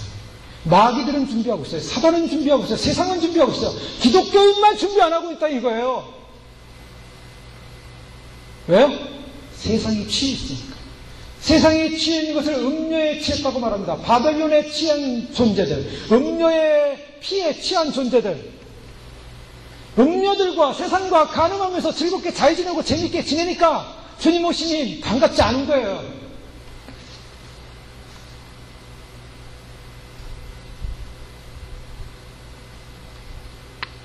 주님이 왜 오셔야 되는가? 본론적으로 들어가면 두 가지입니다. 그 여러 가지가 아니라 심판이 첫 번째 교회를 심판하십니다. 하나님의 집에서부터 심판이 시작됐다고 말하고 있습니다. 자, 주님 오셔야 될 이유, 분명히 저희가 기억나시죠? 주님 오셔야 될 이유는 첫 번째 교회 때문입니다. 교회가 타락했기 때문입니다. 주님은 타락된 교회를 놔둘 수가 없습니다. 타락되면은 심판할 수밖에 없어요. 물론 기회를 주세요. 그래서 기회를 주셔서 그 기회를 잘 감당하면은 교회가 축복이겠지만 그 기회를 감당하지 못하면 심판이 있습니다. 하나님은 건물을 보고 교회를 판단하지 않습니다. 건물을 잘 졌느냐, 높게 졌느냐, 멋있게 졌느냐, 돈을 뭐 수천만 불 가지고 줬느냐, 그거 가지고 교회를 평가하지 않습니다. 그 교회 성도들이 거룩해졌느냐, 교회 성도들이 진정으로 말씀대로 변화가 일어났느냐, 정말 거듭났는가, 주님은 그걸 평가하시고 싶습니다. 또 한 가지는 세상에 대한 심판입니다. 자, 요한복음 5장 25절 이하의 말씀 보면, 진실로 진실로 너희에게 이르노니 죽은 자들이 하나님의 아들의 음성을 들을 때가 오나니 곧 이때라. 듣는 자는 살아나리라. 아버지께서 자기 속에 생명이 있음 같이 아들에게도 생명을 주어 그 속에 있게 하셨고, 또 인자됨을 위하여 심판하는 권세를 주셨느니라. 이를 기이 여기지 말라. 무덤 속에 있는 자가 다 그의 음성을 들을 때가 오나니 선한 일을 행한 자는 생명의 부활로, 악한 일을 행한 자는 심판의 부활로 나오리라. 자, 주님께서 오실 때 그의 음성을 듣게 될 것입니다. 그때 선한 일을 행한 자는 생명의 부활로, 악한 일을 행한 자는 심판의 부활로. 자, 이게 무슨 말입니까? 생명, 심판 나눈다는 것입니다. 주님이 오신다는 것은 무슨 말이냐? 심판을 가지고 오신다는 것입니다. 그래서 유다서 1장 14절 이하의 말씀 보면, 에녹이 주께서 보라, 주께서 그 수많은 거룩한 자와 함께 임하셨는데 이는 무사람을 심판하사 모든 경건치 않은 자의 경건치 않은 행한 모든 경건치 않은 일과 경건치 않은 죄인의 주께 거스르는 모든 강박한 말을 인하여 저희를 정죄하려 하십니다. 주님이 오시는데요, 주님이 오시는 목적이 뭔가? 말 심판한다는 것입니다. 즉 죄를 심판하겠다는 거예요. 경건치 않게 행한 모든 경건치 않은 일과 말을 심판하기로 오시다. 주님이 심판하고 오십니다. 자, 그래서 데살로니가후서 1장 7절 이하에 보면, 환난받는 너희에게는 우리와 함께 안식으로 갚으시는 것이 하나님의 공이시니 주 예수께서 저희 능력의 천사들과 함께 하늘로부터 불꽃 중에 나타나실 때에 하나님을 모르는 자들과 우리 주 예수의 복음을 복종치 않는 자들은 형벌을 주시고, 이런 자들이 주의 얼굴과 그의 힘의 영광을 떠나 영원한 멸망의 형벌을 받으리라. 그날에 강림하사 그의 성도들에게서 영광을 얻으시고 모든 믿는 자에게 기여기심을 얻으시리라. 그날에 강림하사 어떻다고요? 복종치 않은, 복음을 복종치 않는 자들에게 형벌을 주시겠다. 즉, 이 복음을 거부한 사람들, 이 복음을 인정하지 않는 사람들 반드시 주님이 심판하신다는 것입니다. 여러분, 주님의 오심을 믿든 안 믿든 그 상관이 없습니다. 그러나 반드시 심판받게 되어 있습니다. 주님의 오심을 믿지 않는 사람은 믿지 않은 것에 대한 심판을 받습니다. 복음의 진리를 우리가 반드시 믿고 그 복음의 진리를 사랑하고 신뢰하고 기대하고 그 믿음을 자랑하고, 그래서 끝까지 그 믿음을 부여잡고 가는 믿음의 사람들에게는 칭찬과 영광이 있겠지만, 그러나 그 복음을 거절한 사람들에게는 반드시 심판이 있게 될 것입니다. 요한계시록 19장 11절 이하의 말씀은, 또 내가 하늘에 열린 것을 보니 보라, 백마와 탕자가 있으니 그 이름은 충신과 진실이다. 그가 공의로 심판하며 싸우더라. 주님께서 왜 내려오시는가? 왜 내려오시는가? 마지막 심판입니다. 휴거가 일어나면 1차적으로 교회의 심판이 시작된 것입니다. 그의 구원받은 사람들은 생명의 부활로 들림을 받을 것입니다. 그러나 주님 앞에서 믿음으로 준비되지 못한 자들은 남게 될 것입니다. 남게 된 자들은 끝까지 자기의 죄를 회개하고 돌이켜서 믿음을 지킨다면 순교하겠지만, 그렇지 못한 사람들은 전부 배도할 것입니다. 그리고 그때는 배도의 교회들이 다 앞장설 것입니다. 사람들은 전부 취할 것입니다. 사람들은 전부 음료에 취할 것입니다. 사람들은 전부 그런 교회에서 자기들의 신앙이 타락했음에도 불구하고 타락한 그 교회에서 종교성을 가지고 그런 음료의 앞자리, 거짓 선지자의 종로 타게 될 것입니다. 그 거짓 선지자의 종로 타서 넘어가는 사람들은 전부 표를 받게 되는 거예요. 표 받는 시대가 오는 거예요. 그래서 표가 등장하는 겁니다. 여섯째, 이스라엘에 대한 하나님의 계획에 따라 오실 것입니다. 이미 말씀드렸죠. 하나님께서 스가랴 12장 10절에 보면, 내가 다윗의 집과 예루살렘 거민에게 은총과 강구하는 심령을 부어주리니 그들이 그찌른 바 그를 바라보고 그를 위하여 애통하기를 독자를 위하여 애통하며 그를 위하여 애통하기를 장자를 위하여 통곡하리라. 그날에 더러움, 죄와 더러움을 씻는 셈이 다윗과 예루살렘 거민을 위하여 열리리라. 주님께서 앞으로 이스라엘이 회개할 것을, 더러움을 씻는 죄를 회개할 그 샘물을 터뜨릴 것이다. 즉 예루살렘이 회복될 거라는 걸 말하고 있습니다. 이스라엘이에요. 자, 종말의 마지막은 뭐냐? 종말의 마지막은 이스라엘이에요. 이스라엘이 회복되기 위해서 주님 오시는 것입니다. 휴거가 일어나면 이방 교회가 천년면에서 들림을 받고, 그리고 이 땅에 남은 교회의 그 휴거에 탈락한 성도들은 끝까지 그 가운데 믿음을 지켜야 될 사람들이 있을 것입니다.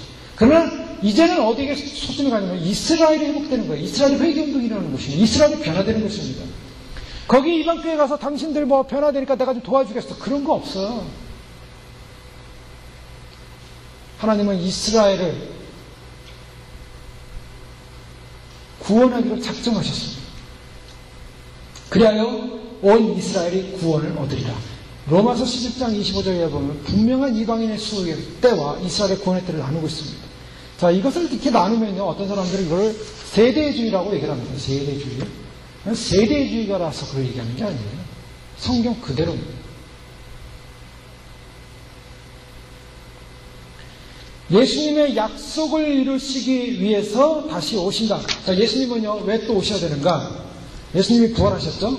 부활하신 다음에 예수님께서 믿지 않는, 예수님을 조롱하는 사람들에게 예수님이 나타나셨을까요? 안 나타나셨을까요? 예수님은 안 나타나셨습니다.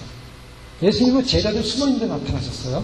도마가 그걸 못 봤어요. 그래가지고 내가 예수님 내가 직접 만나서 옆구리에 손 넣어보고 못자국에 손 만져보지 않으면 내가 못 믿겠다. 그러니까 예수님이 나타나셔가지고 어느 날 도마에게 도마야 네가 나를 못 믿느냐? 한번 손을 넣어봐라.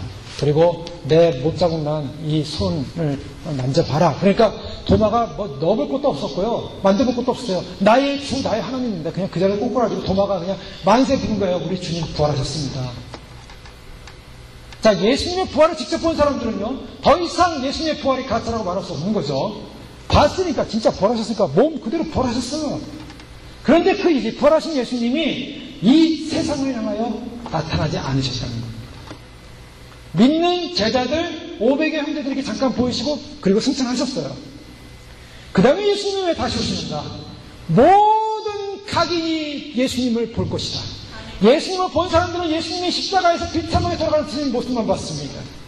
예수님이 마치 마귀에서 사탄에 의해서 패배한 자처럼 실패한 인생처럼 예수님이 비참하게 죽은 모습만 봤습니다. 그러나 예수님은 그런 분이 아니에요. 모든 피조세계가 예수님의 영광 앞에 무릎 꿇고 예수님을 경배하고 예수님을 높여드릴 날, 주님은 영광 가운데 온 땅의 피조세계를 향하여 바로 이분이 구원을 완성하신 하나님의 아들 메시아라는 사실을 온 민족과 온 열방과 온 사람들에게 다 보일 것입니다. 각인에게 다 보일 것입니다. 그러나 믿는 성도들에게는 그날이 구원의 기쁨이 되겠지만은, 그러나 믿지 않는 자들에게는 그들은 그날의 심판의 날이요, 두려운 날이요, 눈물의 날이요, 애통의 날일 것입니다. 그래서 각자가 나를 볼 것이다. 무덤에 있는 자도 한번 볼 거예요. 무덤에 있는 자도.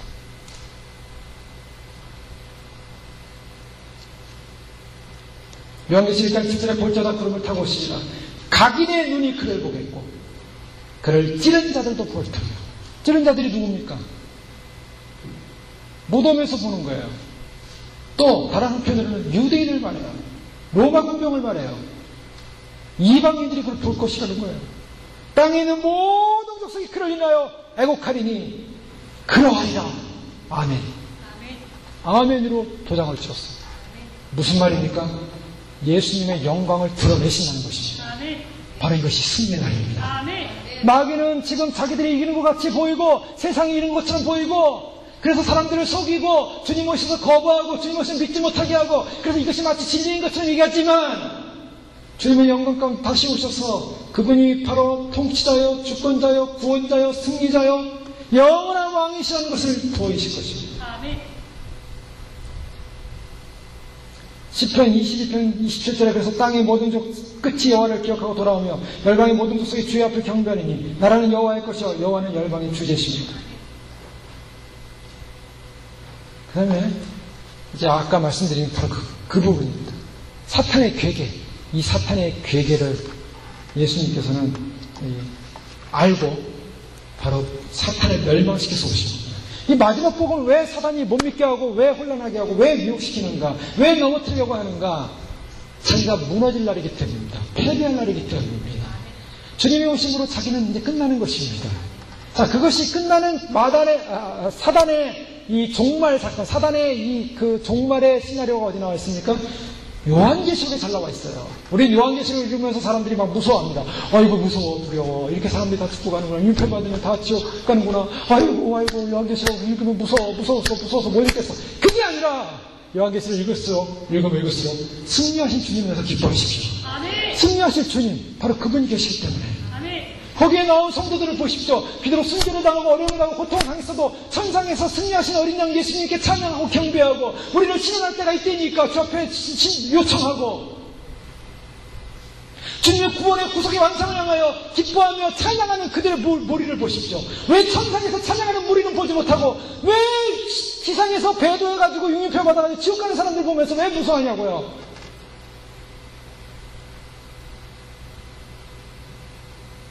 요한계시록 5장부터 인이 떼어지는데 하나님께서 두루마리를 들고 있는데 7인으로 되어진 그런 두루마리를 들고 있는데 안팎으로 그리쳐졌습니다. 그 두루마리가 뭐냐? 바로 재앙의 심판의 바로 하나님의 계획입니다.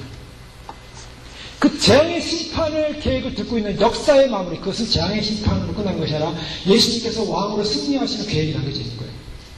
그런데 요한이 보니까 그것을 뗄 자가 없는 거예요. 막 울고 있었습니다. 너무나 하나님의 계획이 이루어질 수 없음을 보고 울고 있을 때 하나님께서 두려워하지 마라.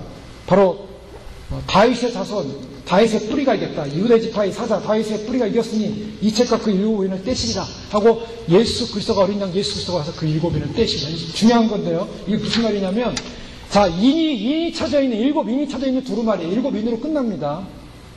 자 하나님의 이 심판의 역사는 뭘로 끝납니까? 7인으로 끝나요. 왜요? 6째 인이 끝나고 7째 인에 뭐가 남습니까? 7째 인에 7 나팔이 쏟아집니다. 7 나팔이 쏟아지면서 7 나팔째, 7번째 나팔째, 7 대접이 쏟아져요.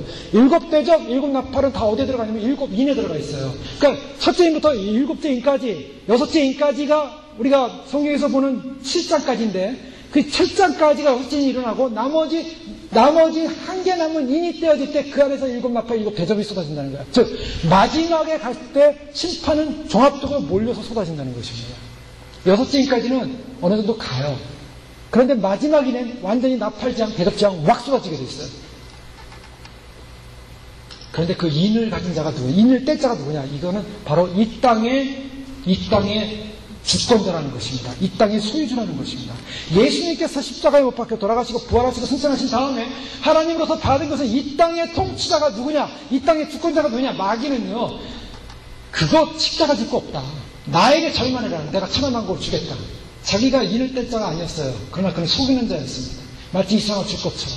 그러나 그 세상을 주는 주권자는 하나님이시고 하나님이 승리하신 바로 유다의 사자로서 어린 양으로서 바로 십자가에서 승리하신 그분에게 바로 그 인해진 인봉되어진 바로 이 땅의 주권의 토지 증명서를 예수님께 주신 것입니다.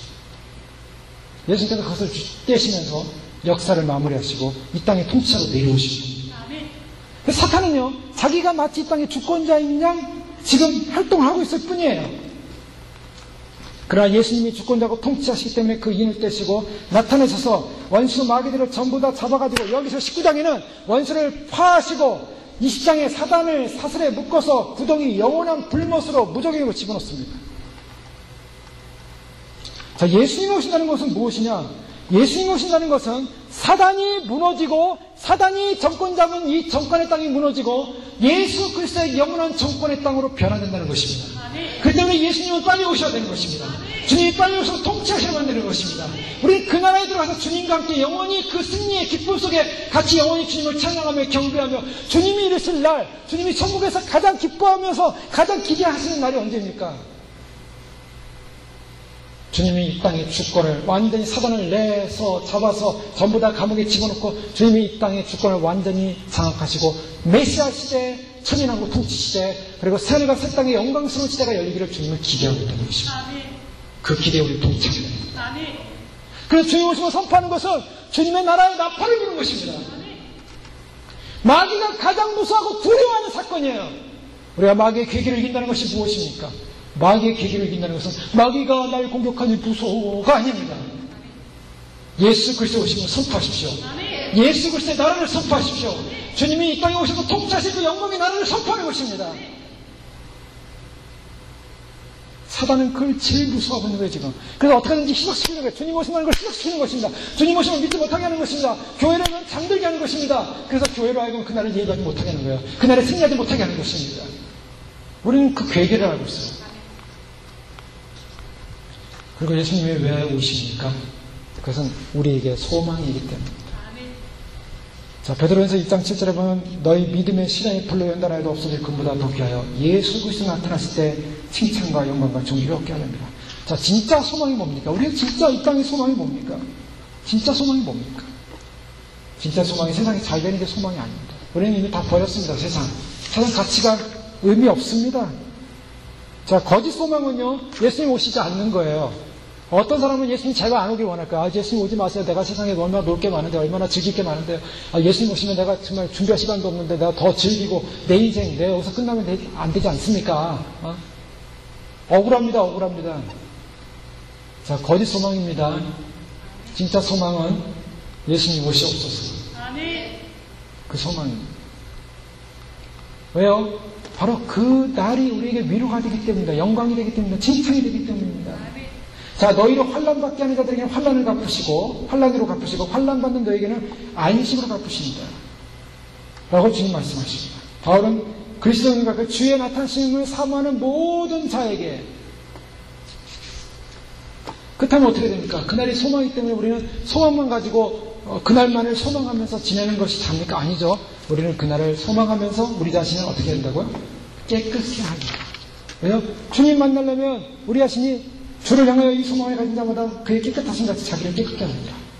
우리 자신을 깨끗게 하고, 내 영혼을 깨끗하게 하고, 그리고 이 세상의 어떤 뉴스들, 이 세상에 오는 재난의 뉴스들, 이 세상의 어떤 그런 공포의 뉴스들, 앞으로 여러 전쟁의 뉴스들, 우리는 두려워하지 않습니다. 예수님을 얼굴과 얼굴을 맞대고 볼 날을 소망하면서 우리가 이 세상의 소동에도 우리는 소동하지 않으며 우리가 끝까지 주님 오신 날 소망하면서 주님을 기대하면서 주님을 바라보면서 나가는 것, 사단은 우리에게 그러한 주님 오시면 소망을 무너뜨리는 것, 그것이 사단의 전략입니다. 그래서 우리는 그것을 알고 있기 때문에 점점 그날이 가까움을 알수록 우리는 깨어도 준비하고 행여나 우리는 이렇게 생각해야 됩니다. 성경에 보면 두 가지 종이 나와요. 두 가지 비유죠. 하나는 열천의 비유입니다. 또 하나는 그 위에 때를 따라 양식을 나누는 종들에 대해서 나오는데, 어떤 악한 종들은 어떤 종이냐면 예수님께서 더디 오실 것이라고 생각하고 마음대로 술 먹고 즐기는 사람들이에요. 예수님 더디 올 것이다. 이걸 악한 종이라고 표현하고 있습니다. 즉 예수님은 인간이 생각하는 것처럼 더디 오지 않습니다. 그래서 오셔서 심판하시는 거예요. 그런데 또 한 가지는 열처녀가 기다리다가 예수님이 늦게 오는 거예요. 신랑이 늦게 옵니다. 좀 생각보다. 그래서 졸고 있었어요. 자, 이 것에 대한 밸런스. 성경은 두 가지를 다 얘기하고 있어요. 우리가 생각하는 것보다 우리는 예수님 좀 늦게 올 거다라고 생각하고 있으면 큰일 납니다. 예수님 곧 오십니다라고 믿으십시오. 그러나 내가 생각하는 요 시점에 예수님 오셔야 됩니다라고 생각하시면 안 됩니다. 그거보다 지나가면 어떻습니까? 타임 라인을 여기다 딱 정해놓고 내가 이 이상 생각하지 않는 거예요. 이 이상은 더 이상 생각하지 않는 거예요. 네? 물론 우리의 인생이라는 것이 우리의 본질적 가치라는 것은 우리 영원하지 않기 때문에 우리 더 이상 생각하지 않습니다. 그러나 우리의 삶의 모든 목적을 바로 이 타임라인까지 딱 정해놓고 모든 걸 다 거기서 초점 맞추면 그것도 위험하다는 겁니다. 많은 사람이 그 타임라인 넘어가면 그때 낙심하는 거예요. 사단이 또한 주는 전략 가운데 한 가지입니다. 내가 이 타임라인을 딱 정해놓고 여기까지다라고 생각하시면 안 돼요. 그러나 중요한 것은 이것을 넘어갈 수도 있다는 것을 인정하셔야 된다. 왜요? 우리가 생각하는 것보다 더디 올 수도 있어요. 자, 이것이 밸런스입니다. 성경은 양쪽을 다 비유하고 있어요. 늦게 올 거다? 그 사람은 악한 종이에요. 근데 또 빨리 올 거다라고 생각해서 그것이 넘어가 버리니까 아이고 완전 안 오시려나 보다 하고 퍼지는 거? 이것도 잘못입니다. 무엇입니까? 주님은 분명히 그 시점이 가까운다는 사실을 우리는 분명히 알고 있습니다. 역사적 상황, 시대적 상황, 모든 것, 재난이 이미 시작됐어요. 근데 이 시작이 주님은 우리에게 기대하면서 준비하면서 깨어있어서 그날을 예비토록 하는 준비의 시간인 줄 믿으시고 우리는 그날이 가까운다는 분명한 인식과 믿음을 가지고 그 긴장감을 놓치지 마시길 바랍니다. 더 나아가서 우리가 생각하는 타임라인 때문에 우리가 행여나 시험에 들거나 행여나 낙심해서는 절대로 안 되는 부분, 수많은 사람들이 그 타임라인 때문에 걸렸어요. 제가 아는 목사님은 92년도에 예수님 안 오셨어요. 그분이 92년도에 얼마나 주의 오심을 외쳤는지요. 그분은 멸류관도 굉장했고요. 수많은 천사들이 함께하고 있었고요. 그때 쓰임받는 종이었어요. 수많은 목사님들이 그분의 환상을 보고 수많은 종들이 그분의 환상을 보고 그분 하나님께서 쓰는 귀한 종이라고 했어요. 그런데 오늘날 주님 모습을 믿지 않으세요. 왜? 왜 그때 안 오셨냐는 거예요. 왜 그때? 여러분 여기에 걸리면 안 돼요. 우리가 생각하는 타임라인에 주님 오시는 게 아닙니다. 주님은 반드시 주님의 시간이 오세요. 주님의 시간은 다 완전하게 주님의 계획 가운데 있습니다. 이방인의 충만한 수가 차기까지. 즉 휴거자의 수가 차기 오시는 거예요. 그럼 주님이 왜 안 오시는가? 왜 우리가 이런 상황을 보고 있는데 왜 시간은 딜레이 되는 것 같은 느낌이 오는가? 아닙니다. 아직 와야 될 사람, 일어나야 될 사람, 깨어날 사람이 안 깨어났기 때문이에요. 그것을 놓고 기도하셔야 됩니다. 주님, 아멘 주 예수님 오시옵소서. 기대하고 소망하지만 그러나 주님께서 깨어날 믿음의 백성들을 깨우시면 나로 하여금 인내케 하고 인내에 연단이 빠지면 휴거 영광은 없습니다. 반드시 인내해야 돼요. 인내로서 승리하시고 주의 오심을 선포하시고 주님께서 우리를 부르셨다는 놀라운 사실 선포하시고 마귀가 이것을 넘어뜨리게 하여 온갖 괴계로서 우리를 넘어뜨려 하나 우리가 분명한 말씀의 진리를 알고 있다면 주의 오심을 선포하심으로 원수 사단 마귀를 이기시고 승리하시고 잠들어 있는 깨어있지 못한 교회와 성도를 향하여 주의 영광과 주의 나타나심과 주의 오심을 위로를 소망을 사단을 정복하는 승리 나라를 선포하시는 승리하신 저희들 되실 줄 여러분 축원합니다. 기도하겠습니다. 이 시간 기도할 때 그렇습니다. 분명한 원수 마귀가 우리를 향하여 궤계를 가지고 달려온다 할지라도 우리는 넘어지지 않습니다. 쓰러지지 않습니다. 주님 앞에서 믿음으로 승리하여 온전히 주의 오시는 날 주님 맞이할 수 있도록 축복하시고 교회를 사용하시고 우리의 믿음을 축복하시고 진리의 영으로 임하여 주시고 승리케 하시고 역사를 주시기 기도하겠습니다. 할렐루야. 아버지 하나님 감사합니다. 주께서 저희를 불러주시고 주의 나라 주의 영광 주의 뜻을 향하여 달려가시는 믿음을 주셔서 감사합니다. 아버지 하나님 결코 하는 믿음으로 저를 선교하시고 진리 안에 선교하시고 말씀 안에 선교하시고 성령의 능력 안에 선교하시고 권의 능력 안에 선교하시고 권세의 능력 안에 선교하시고 진리의 능력 안에 있어서 말씀의 놀라운 권세와 소망 가운데 주를 온전히 의지하는 믿음으로 승리하시고 축복하여 주시옵소서. 다시 오시는 주님 영광의 주님 소망을 달려가게 하시고 말씀과 진리의 영으로 충만하여 주의 오심을 회복할 수 있도록 도와주시고 구원의 날 주의 날 주의 영광이나 소망하며 믿음으로 승리하시도록 하나님 축복하여 주시옵소서.